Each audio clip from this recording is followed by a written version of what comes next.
66வது பக்கம் 7வது அதிகாரம். கடந்த வாரம் வீழ்ச்சியை குறித்து நம்ம பார்த்தோம். மனுஷன் எப்படி ஆதாமால வீழ்த்தப்பட்டான், அவன்கிட்ட ஒரு விதமான நல்லது இல்லை, நீதி இல்லை. அவன் கருவிலிருந்தே பாவியான மனுஷன் ஆதாமினுடைய எல்லா பாவ சுபாவங்களும் தண்டனையும் கொண்டிருக்கிறான். அவனுக்கு மூல பாவம்னு ஒன்று இருக்குது. அவனுடைய வித்து சிந்த எல்லாவற்றையும் பாவமாக இருக்கிறது. இப்படிப்பட்ட மனுஷன் கிறிஸ்துவால கிருபையினால மட்டும்தான் மீட்கப்பட முடியும் அப்படின்றத நம்ம பார்க்குறோம்.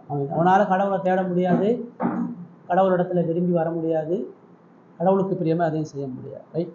7வது அதிகாரம் கடவுளுடைய உடன்படிக்கை அப்படின்றத பார்க்குறோம். 3 பேராகிராஃப் இருக்குது. அதிகாரம் 7. கடவுளின் உடன்படிக்கை. தேவனுக்கும் அவருடைய படைப்பான மனிதனுக்கும் இடையிலுள்ள இடைவெளி மிக அதிகமாக இருப்பதால் மனிதர்கள் சிந்திக்கும் ஆற்றலை கொண்டவர்களாய் தம்மை படைத்தவருக்கு கீழ்ப்படிய வேண்டியவர்களாய் இருந்தும் கடவுளே தானாக முன்வந்து மனமிறங்கி உடன்படிக்கையை ஏற்படுத்திராவிட்டால் அவர்களால் ஜீவனை பிரதிபலனாக ஒருபோதும் அடைந்திருக்க முடியாது. இப்போ இந்த 2 பேராகிராஃப் என்ன சொல்லுது? மனிதன் பாவத்துல வீழ்ந்ததுனால கடவுளுக்கும் மனிதனுக்கும் உள்ள உறவு துண்டிக்கப்பட்டது. இடைவெளி அதிகமானதுனால கடவுள் திரும்பவுமாக மனிதனை தேவனோடு ஒப்புரவாக்குவதற்காக அவரே ஒரு இதை ஆயத்தம் பண்றாரு. அது வந்து கிறிஸ்துவை கொடுத்து அந்த மீட்பை உண்டு பண்றாரு. இதெல்லாம் வந்து பாவத்தின் வீழ்ச்சியிலேருந்து அவரே அந்த உடன்படிக்கை, இந்த கிறிஸ்துவின் மூலமா இந்த உடன்படிக்கை பண்றாரு. அவர் தானா வந்து நமக்காக வர, அவர் வரலைன்னா நம்ம வந்து ஜீவன் பெற்றிருக்க முடியாது. நம்ம மரணத்துக்காக தான் நித்திய ஆக்கினைக்குள்ளாக இருப்போம். அவர் வந்து தானாகவே வந்து என்னுடைய பாவத்தை அவர் மன்னிச்சார். நான் செஞ்ச பாவத்துக்கு அவரே வர்றார். யார் சொல்லியுமோ யார் இது பண்ணியுமோ வரல, எனக்காக மனம் இறங்கி அவரே கொடுக்குறாரு. கடவுளுக்கும் மனிதனுக்கு இருக்க தூரம் விளையுது. அந்த கடவுளுக்கும் மனிதனுக்கும் அவருக்குள்ள இருக்க உடன்படிக்கைக்கு இன்னும் வரவே இல்லை. 2 பேருக்கு இருக்க தூரம் ஜாஸ்தியாகும். தன்னை விட்டு விலகி போயிடுவானோ என்னன்னு சொல்லித்தான் அவனுக்கு ஒரு உடன்படிக்கை கொடுக்குது. உடன்படிக்கைன்னா ஒரு மனுஷனுக்கு ஒரு மனுஷன் ஏதாவது பகிர்ந்து கொள்ளுது. இங்க எனக்கு ஒன்று கொடுங்க, நானும் உனக்கு ஒன்று தரலாம் அப்படிங்கிற மாதிரி 2 பேரும் அந்த இடத்துல ஒரு உடன்படிக்கை ஏற்படுத்துறாங்க. அந்த உடன்படிக்கையின்படி அவன் தனக்கு கீழ்ப்படிமையான ஒரு இடமும் அவருடைய ஆசை இல்லை, அவருடைய விருப்பம். மனிதன் ஒவ்வொருத்தனும் தன்னை விசுவாசிக்க வேண்டும் என்று கடவுள் எதிர்பார்க்கிறார். ஒவ்வொரு மனிதனுக்கு அவர் எதிர்பார்க்கிறார். ஆனா இவன் என்ன சொல்றான்?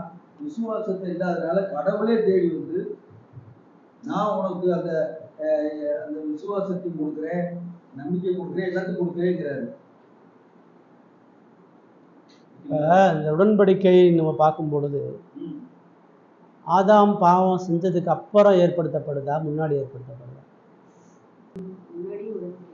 முன்னாடி இருக்குதா? பாவத்துல விழுகிறதுக்கு முன்னாடி கிரியையும் உடன்படிக்கை, பாவத்துல விழுகிறதுக்கு அப்புறம் கிருபையும் உடன்படிக்கை. இல்லை, இங்கே சொல்லுதா? ஆதாம் பழத்தை சாப்பிட்டு பாவம் செஞ்ச உடனே அவர் மீட்பை திட்டம் பண்ணி உடன்படிக்கையே ஏற்படுத்தலை. அதான் பைபிள் நமக்கு சொல்லுது.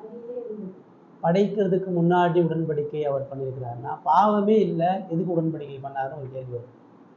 ஆதாம் விழுந்தே போகலை, எப்படி அவர் உடன்படிக்கை பண்ணார்?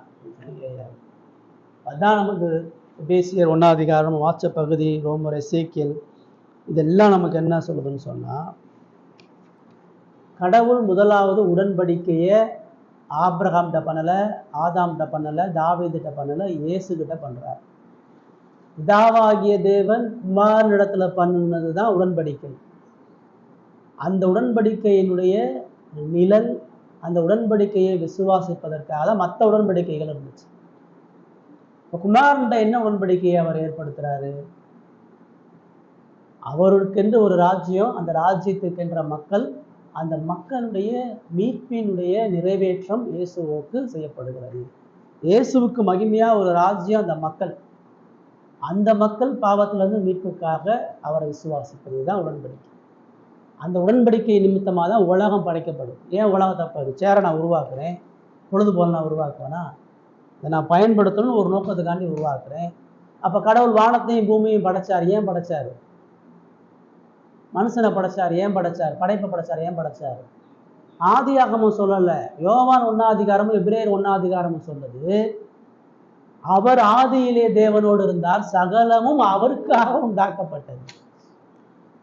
இயேசுவோட பண்ணிய உடன்படிக்கை நிமித்தமா உலகம் உண்டாக்கப்பட்டு ஆதாமும் ஏவாளும் படைக்கப்படுறாங்க. அதுதான் முதல் நித்திய ஒரே உடன்படிக்கை.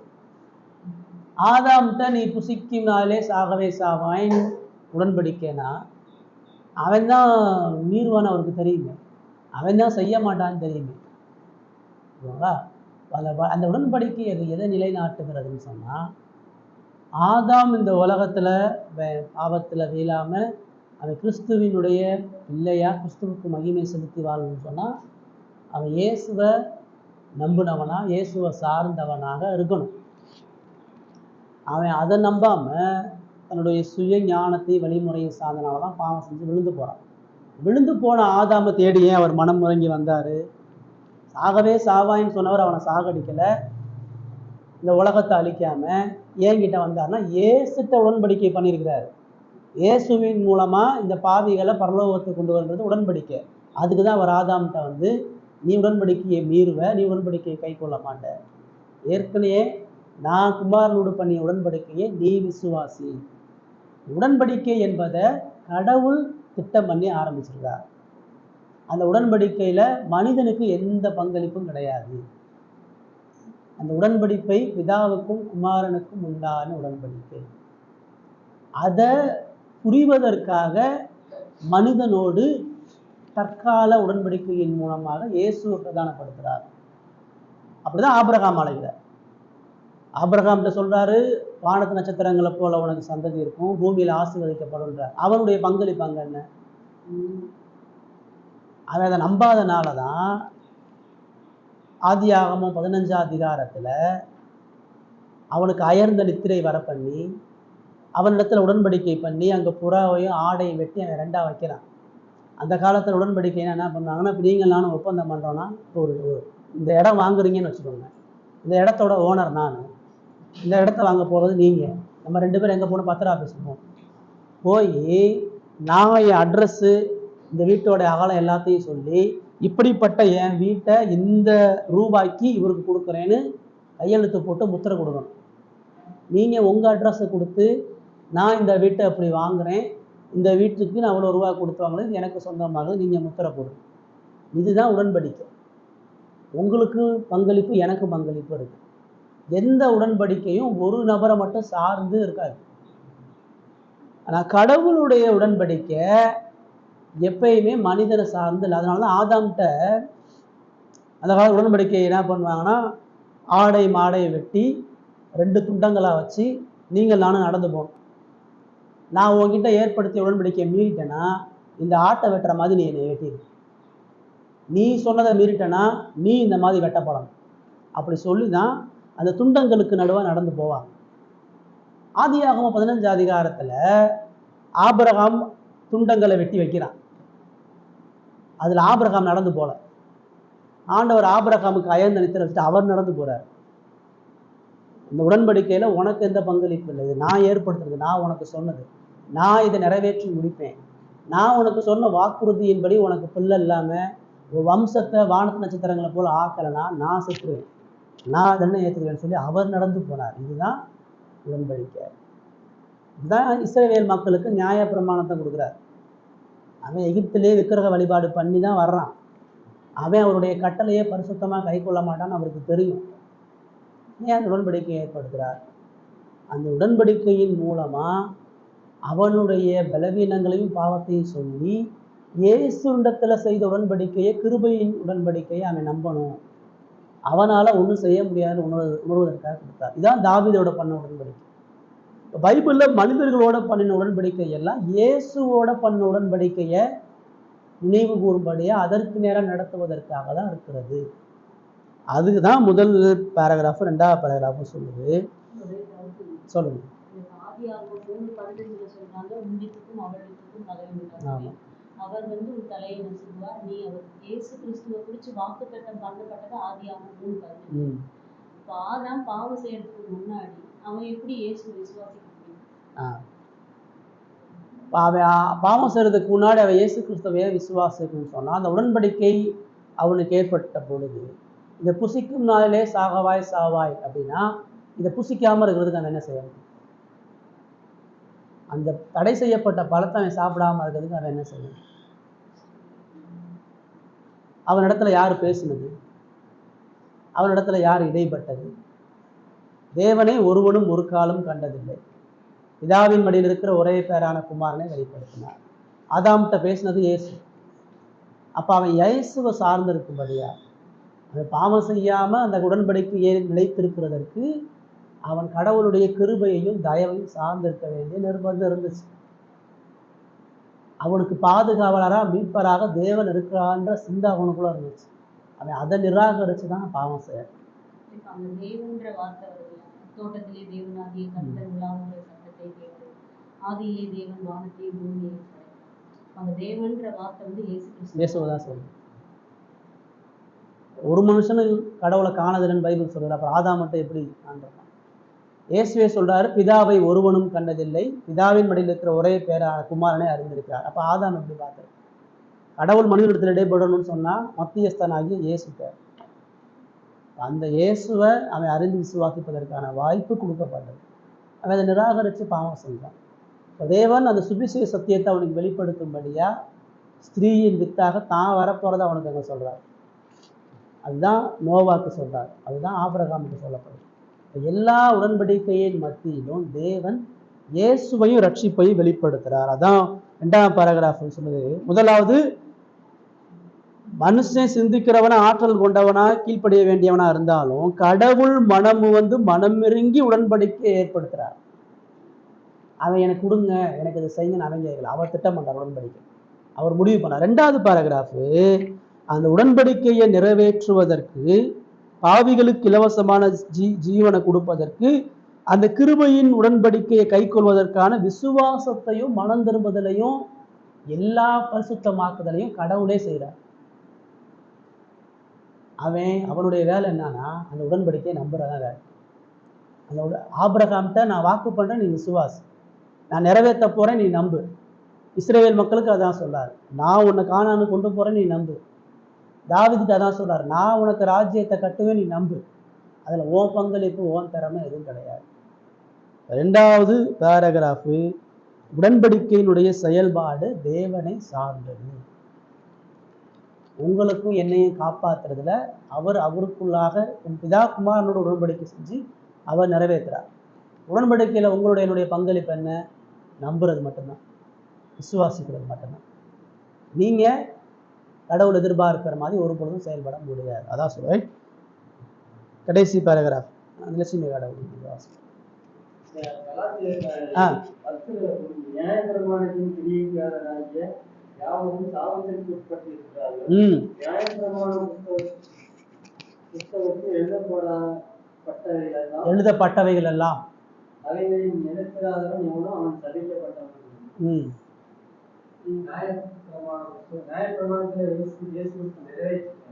ஆமா, அந்த புத்தகத்துல எழுதப்படாதவன் சபிக்கப்பட்டவன். எழுதப்பட்டிருக்கிறவன்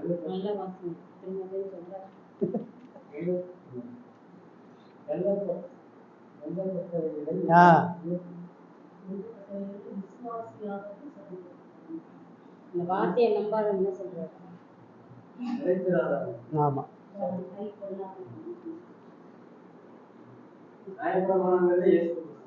நியாயப்பிரமாணம் இப்ப நியாயப்பிரமாணத்தை இயேசு நிறைவேற்றினா உங்களுக்கு தான் எனக்கு தான் தெரியும். யூதனுக்கு எப்படி தெரிஞ்சிச்சு? பழைய ஏற்பாட்டில் அவங்க அடிமைத்தனத்திலிருந்து வரும்போது நியாயப்பிரமாணம் கொடுக்கப்பட்டுச்சு. இப்போ அவனுக்கு அதை இயேசு நிறைவேற்றிட்டான்னு தெரியாது, ஏன்னா இயேசு நான் வரலை. இப்போ அவன் என்ன நினைச்சிட்டு இருக்கிறான்னா, இந்த கட்டளைகளுக்கு நான் கீழ்ப்படைஞ்சு பரிசுத்தமாக வாழ்ந்தேன்னா நான் பரலோகம்னு நினைச்சிட்டு இருக்கிறேன். விசுவாசம் இல்லாத ஒரு கூட்டம் நியாயப்பிரமாணத்தை கை கொண்டா பரலோகம்னு நினைச்சிட்டு இருக்கிறான், தேவராஜ்யம். ஆண்டவர் சொல்றாரு, நியாயப்பிரமாணத்தை உனக்கு கொடுத்தது நீ அதை கை கொள்ள முடியும்னு காட்டுறதுக்காண்டி கொடுக்கல, உன்னால் கை கொள்ள முடியாதுன்னு காட்டுறதுக்கு தான் உனக்கு கொடுத்துருக்குறேன். அந்த நியாயப்பிரமாணத்தை பார்க்கும் பொழுது ஐயோ கடவுள் இவ்வளோ பரிசுத்தத்தை நீதியை கொண்டிருக்கிறாரே, நான் அப்படி இல்லையேன்னு சொல்லி கடவுள்கிட்ட மன்னிப்புக்காக அவன் வரணும். அதுக்கு தான் அவனுக்கு பலி கொடுத்தார். நியாயப்பிரமாணத்தை கை கொள்ள மாட்டேன், நீ பலி செலுத்து, நீ பலியை நம்பு, உன் விசுவாசம் கட்டளையில் இருக்கக்கூடாது, உன் விசுவாசம் பலியில் இருக்கணும், உன் பாவத்துக்கான நிவாரணத்தில் இருக்கணுன்றதை காட்டினார்.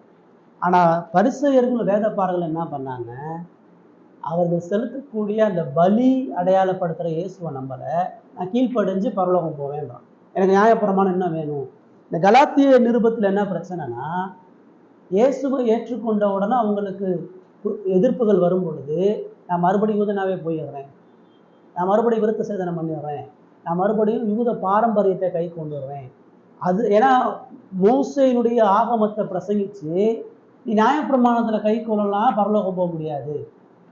இயேசுவை விசுவாசிக்கிற அதே வேளையில் நீ கட்டளைகளுக்கு கீழ்ப்படிஞ்சாதான் பரலோகம் போக முடியும்னு மக்கள் வந்து போதிச்சாங்க. அவங்களை எச்சரித்தான் பவுல் சொல்கிறான், நீ கட்டளையை ஒரு பொழுது கீழ்ப்படிய முடியாது, நீ கட்டளைக்கு கீழ்ப்படிஞ்சனா இன்னமும் சாபத்துக்குரியவனாக இருக்கிற. நியாயப்பிரமாணத்தை மீறவன் நியாயப்பிரமாணத்தினுடைய சாபத்துக்கு எதுவாக இருக்கிறான். அப்போ நான் கட்டளையை கை குடிஞ்சு பரலோகத்துக்கு போகிறேன்னு சொன்னா நீ அதை கை கொள்ள முடியாத சாபத்துக்கு உட்பட்டவனாக தான் இருக்கிற, நீ இயேசுவனை விசுவாசிக்கிறேன். அதுதான் அந்த 3:10 வரக்கூடிய வாசி கடைசி. கடவுளின் உடன்படிக்கை சுவிசேஷத்தின் மூலம் வெளிப்படுத்தப்படுகிறது. ஆரம்பத்தில் ஆதாமும் ஸ்திரீயின் வித்தினால் உண்டாகும் இரட்சிப்பை குறித்து வாக்குத்தத்தத்தின் மூலம் அது வெளிப்படுத்தப்பட்டது. பின்பு இரட்சிப்பின் முழு வெளிப்பாடும் புதிய ஏற்பாட்டில் நிறைவேறும் வரையிலும் படிப்படியாக வெளிப்படுத்தப்பட்டது. கடவுளுடைய உடன்படிக்கை சுவிசேஷத்தின் மூலம் வெளிப்படுத்தப்பட்டிருக்கிறது. அவர் ஆதாம் அந்த பாவம் செய்து அவன் மீறின போது கடவுள் இயேசு கிறிஸ்து நம்ம மீட்டாருன்னு சொல்லி அவன் நம்புறான். அதுபோல நாங்களும் நம்புறோம். நம்புறதுனால நித்திய ஜீவன் நமக்கு உண்டுன்னு, அவர் மூலமா எனக்கு நித்திய ஜீவன் உண்டுன்னு நானும் நம்புறேன். அதுக்கான வேத வார்த்தைகள் தான் இது. தேவன் என்னை மீட்டிருக்கிற ஆதியில பிதாவும் குமாரனும் பரிசுத்த ஆவியும் சேர்ந்து தான் என்ன முன்குறைச்சிருக்கிறாங்க. நான் செஞ்ச பாவம் எல்லாத்தையுமே அவர் மூலமா எனக்கு போகுதுன்னு நம்பிக்கை எனக்கு இருக்குது. அதாவது கடவுள் இயேசுவோட செய்த அந்த உடன்படிக்கையை எல்லா காலங்களிலும் மக்கள் முழுமையாக புரிந்து கொள்ளப்படவில்லை. அதான் சொல்லுங்க. இந்த உடன்படிக்கை படிப்படியாக தான் கடவுள் மக்களுக்கு வெளிப்படுத்தினார். கடவுள் தனக்குள்ளாக செய்த இந்த உடன்படிக்கையை ஆதாமுக்கு சிலுவை மரணம் முழுமையாக தெரியுமா? ஆதாமுக்கு கன்னி பருப்பு தெரியுமா? ஆனால் தெரியாது. இயேசு எப்படி வருவார், எங்கே வருவார், எதுவுமே அவனுக்கு தெரியாது. ஆனால் அவனுக்கு ஒன்று தெரியும், கடவுள் நம்முடைய பாவத்தை மன்னிச்சு நமக்கு பரிகாரம் செய்கிறவர் நம்ம நம்பினான். கடவுள் நமக்காக ஜீவனை கொடுத்து நம்மை ரட்சிக்கிறார். அவனுக்கு அந்த வெளிச்சம் போதும்.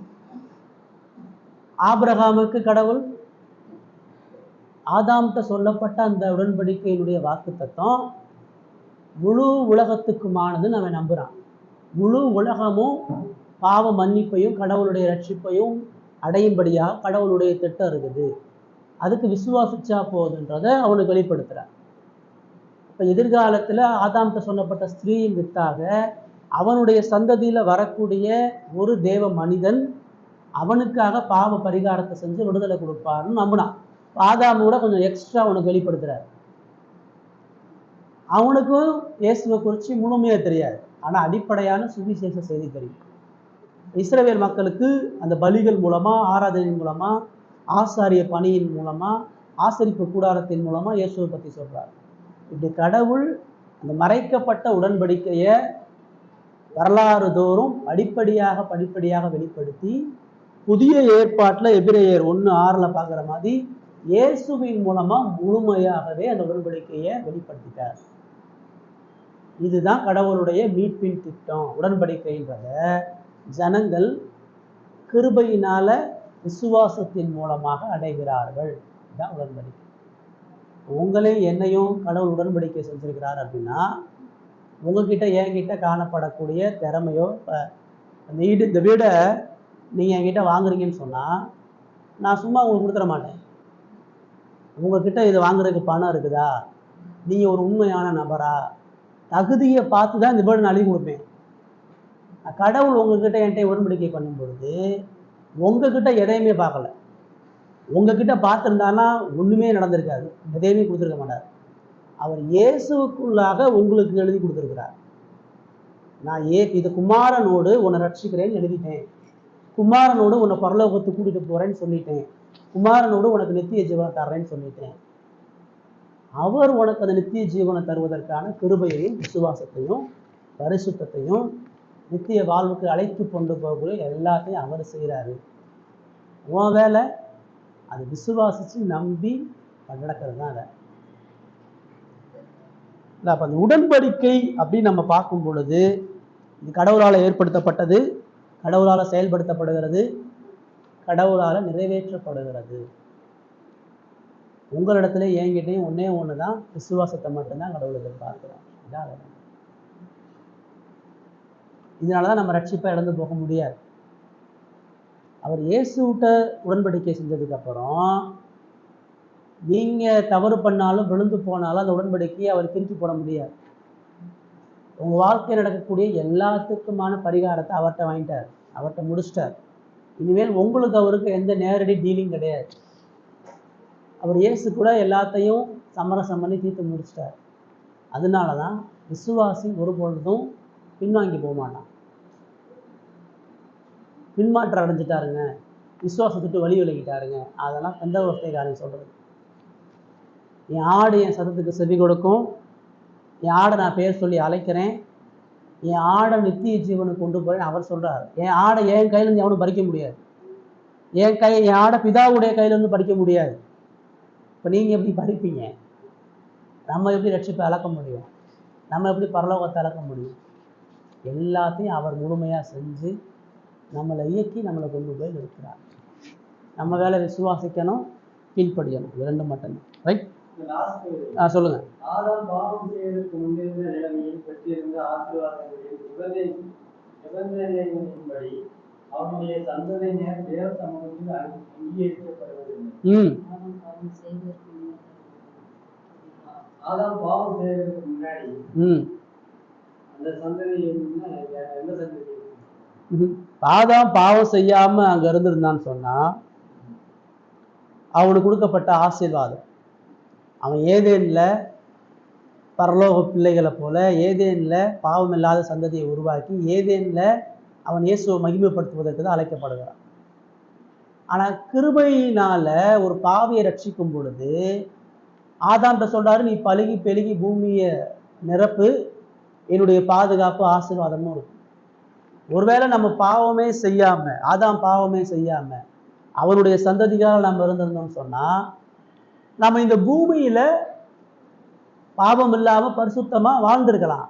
ஆனா இயேசு கொடுக்கக்கூடிய நித்திய ஜீவன், இயேசு தரக்கூடிய மேன்மையான ஆசீர்வாதங்கள் ஆதாமின் மூலமா நம்ம பெற்றிருக்க முடியாது. அதனாலதான் சொல்லுது, கிருபையினால இயேசுவின் மூலமா நித்திய ஜீவன் அவர் கொடுத்திருக்கிறாரு. அது ஆதாம் பாவம் செய்வதற்காக முன்னிருந்த ஆசீர்வாதங்களுக்கு நிகரானது கிடையாதுன்னு சொல்லு. ஒரு வகையில பாவத்தை கடவுள் தனது மகிமையை உச்சக்கட்டமா வெளிப்படுத்துவதற்கு அனுமதிச்சிருக்கிறார். அந்த பாவத்துல விழுந்தனாலதான் நீங்களும் நானும் இயேசுவினுடைய அன்பையும் இரக்கத்தையும் மன்னிப்பையும் இவ்வளவு தூரம் உணர்கிறோம். அது விழாம இருந்திருந்தானா இவ்வளவு ஆழமா நம்மளால புரிய முடியாது. அதனாலதான் சொல்றாரு, ஆதாமின் மூலமா பாவம் செய்யாம இருக்கிறது மூலியமா உனக்கு வர ஆசீர்வாதங்களை விட இயேசுவின் மூலமா உனக்கு வரக்கூடிய ஆசீர்வாதங்கள் மேன்மையானது.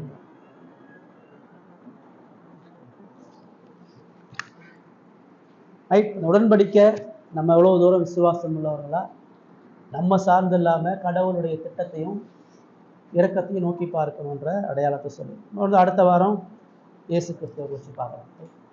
ஜஸ்டின் ஜோமன்.